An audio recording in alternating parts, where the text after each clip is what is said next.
धरती धणियुनि जा दर्द सीने में सांडे खालदा शहर लाड़काणे मां लिखे थी। दरंदनि जी ॾिसी दरंदगी हैरान थियां, परेशान थियां या पिशेमान थियां। दरंदनि जी ॾिसी दरंदगी हैरान थियां, परेशान थियां या पिशेमान थियां। मां धरती तोखे ॻायो केॾो पंहिंजे बचड़नि अॻियां आसमानी सहीफ़े जियां हो तोखे पेश कयो।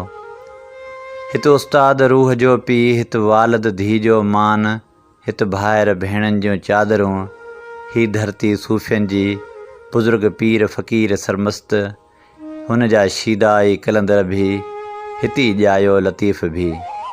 पर हाय हाय हिन देस में ही ॾेख कहिड़ा आहिनि, ही आया किथां बगड़ हिन, ही केर आहिनि। ही आया किथां बगड़ हिन, ही केर आहिनि। इंसान त नाहिनि, ही मिरूं आहिनि, जेके हर ॾींहुं नई मुंहिंजी धरतीअ जे मासूम बचड़नि जो किथ कंहिं नींगरी, किथ कंहिं नींगर जो, किथ कंहिं नींगरी, किथ कंहिं नींगर जो हर रूप में पिया मास चॿाड़ीनि। दिलि ॾुखे थी ॾिसी रत रोए थी, दिलि ॾुखे थी ॾिसी रत रोए थी। छा शेर कयां मां वाल ते, रत में बुॾल का औरत या वहशत में भरियल उस्ताद को, मदरसनि में वेठल बगड़ या घर अंदरि जेके दरंदा वसनि था। औरतुनि जो खाइनि मास पिया के वाट ते बीठल रहज़न या कटियल मुरियल लाशा।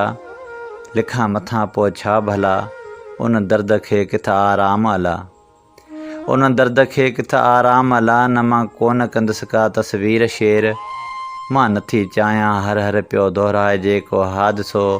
हर वाक़ियो हिकु नासूर आ, विसरे हूअं बि किथ पियो।